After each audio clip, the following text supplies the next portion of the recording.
Yeah, boy.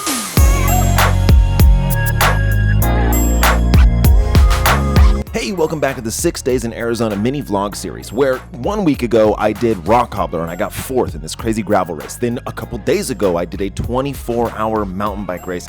I got 5th. This leads us into 6 days in Arizona. We rode mountain bikes and gravel bikes. We went up Mount Lemon and got my favorite hoodie. Today we start a pro stage race, a time trial. Tomorrow is a road race, then a circuit race. This is my first ever pro stage race. Today's the time trial. Can I make the time cut?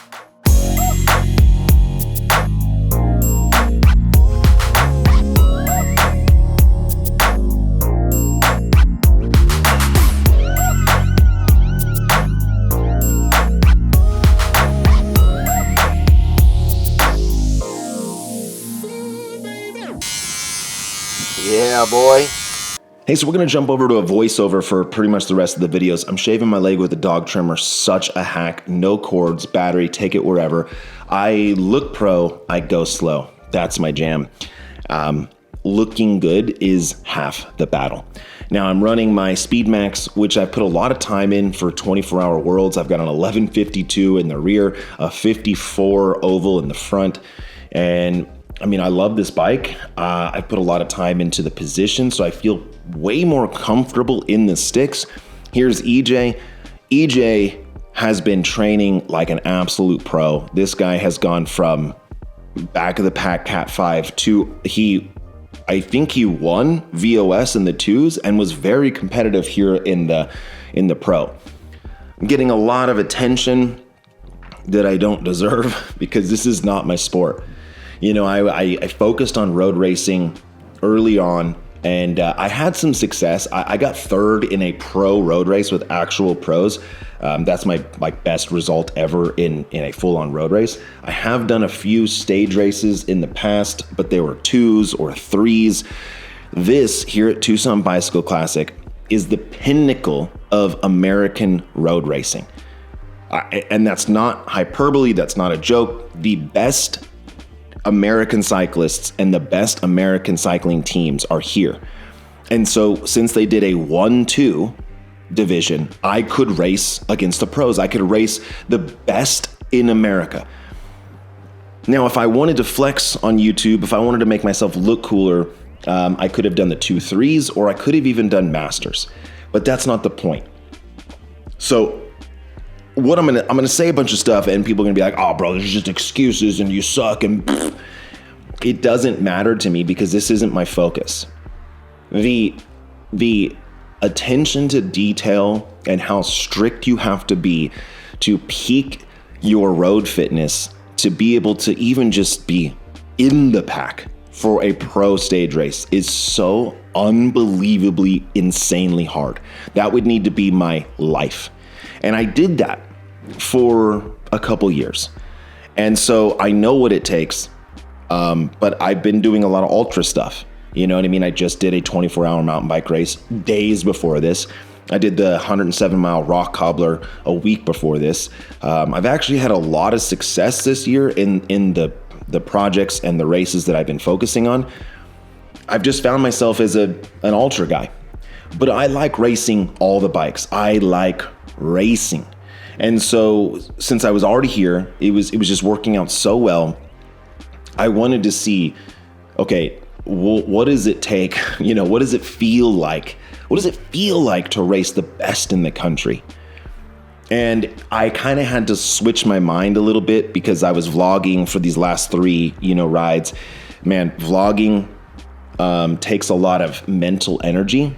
And I really had to lock in and focus because there's time cuts. And so how dumb to make this trip and do this thing and try to put a video series together. And what if I don't make the time cuts? What if I don't make it to stage 2? What if I don't make it to stage 3?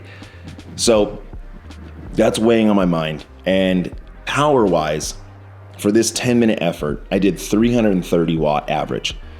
For me, that is so not good. I just, for some reason, don't have the ability to put out my normal power in the time trial position. I don't train on this bike a whole lot, and it's so wild, but if you gave me a road bike on a climb, I could do probably 430 watts for 10 minutes, which I actually have done. I've done those numbers. I did 4:42 for 10 minutes at sea level last year. So, I mean, I know where my power is. It's just so strange in this position. It's just not there. So I'm trying to stay as aero as I can. I'm hoping that I don't get absolutely last, right? Like, I know I'm not gonna do well. And so, I mean, I probably could have gone a little harder, but also, you know, this is probably the best I could have done. Like, I maybe, even if I was training for this and putting a lot of focus in this, maybe I could have done 30 seconds faster, which really ultimately doesn't matter. So here's the results. And did I get last? No, I didn't get last. I got 92nd at 128. So if I had raced the 2.3s, I would have got 38th. If I had raced the Masters, I would have got 9th. So again, I could have flexed, but that's not the point. The point is, let's see how I stack up against the best of the best.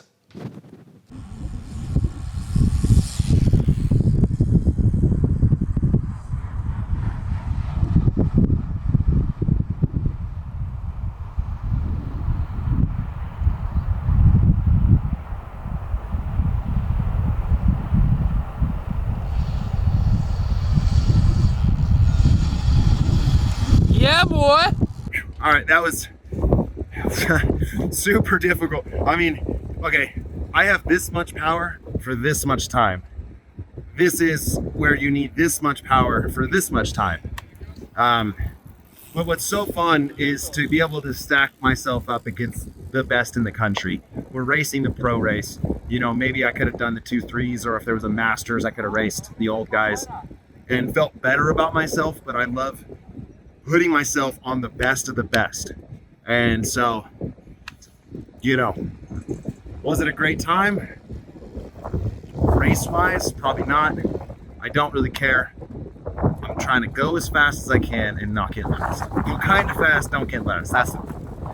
Now, after the race, I've got to do the thing that I do, which is create content and tell stories. And time trials is really difficult to do that on. So everyone else, they're eating, they're recovering, they're chilling. But I actually got to go back out and get the drone shots because there's no way to really film a time trial, right? And so I actually helped EJ as well get shots of him. I had to go out, do this follow drone. TBC let me get on the course. They kept the course closed. And then I wanted to get a really cool shot with me and my son. I wanted him to feel involved. He put his helmet on backwards. It was so funny. And then we hit these photos. Dude, these photos came out so good, but we had to keep doing it back and forth, back and forth. His little mountain bike time trial thing was his joke. It was so awesome.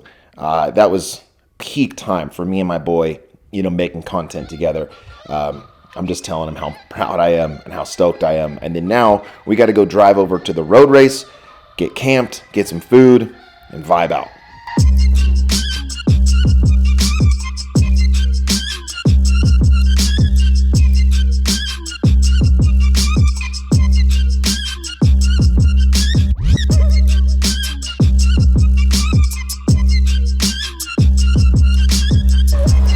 This was quite a cool area. I've never seen anything like it where everything's in these shipping containers.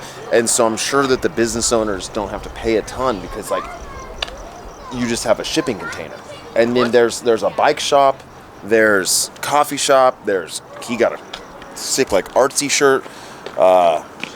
Just quite the vibe. We got some great vegan food. I mean, you could just stay in there and shop all day if you wanted. And it's because it's not like a full-on mall, it's kind of tight. It's like really cozy. What town are we in? Say it again. One arm takes 80 years to grow. How do you know that? One of those little bulbs takes 80 years? Yeah, to fully grow. That's what someone said at 24 hours to us. They said that. No, it was Marco. Those? So for a cigarro to just get one arm, it has to be at least 80. It's like at least 80 years old for just to grow an arm. So I definitely didn't know anything about these arms of cactuses. So that's super cool that now it gives me context, and I wish I could go back there, but at Sweetwater, when we were riding through those gigantic cactuses, and they all had huge arms, hundreds of years old, those cactuses. That's so wild. I told you that when we were riding. I mean, I guess I didn't hear you or listen. That's wild. That's fantastic. Fantastic news.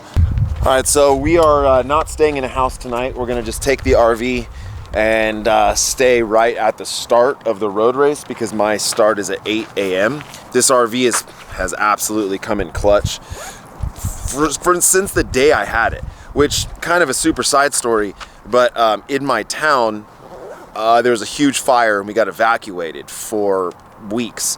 And it was really scary. We almost lost our whole town, not just our house, but like our town almost got wiped off the map. And so then when we came home and they allowed us back into the town, it was unlivable. The air quality was 700 on the scale. The scale goes from 0 to 500. It was off the charts, literally.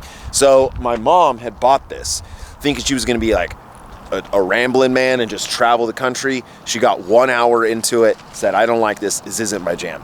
So I flew out to Vegas, picked this up, and got it for $40,000, and it had 40,000 miles on it. The thing rips, dude.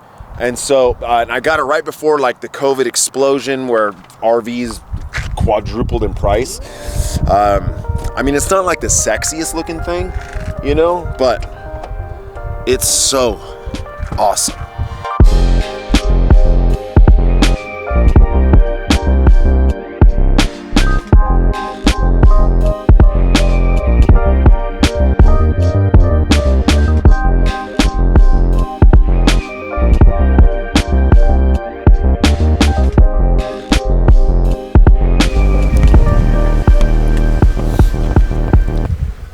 Dude, it's insane to me that like on a boys trip with bikes, even when we've been riding all day and doing something all day, the second we stop at night, then all of a sudden my boy's out there popping wheelies. It was so fun. We got out and he just wheelies towards the moon. This kid's just riding nonstop.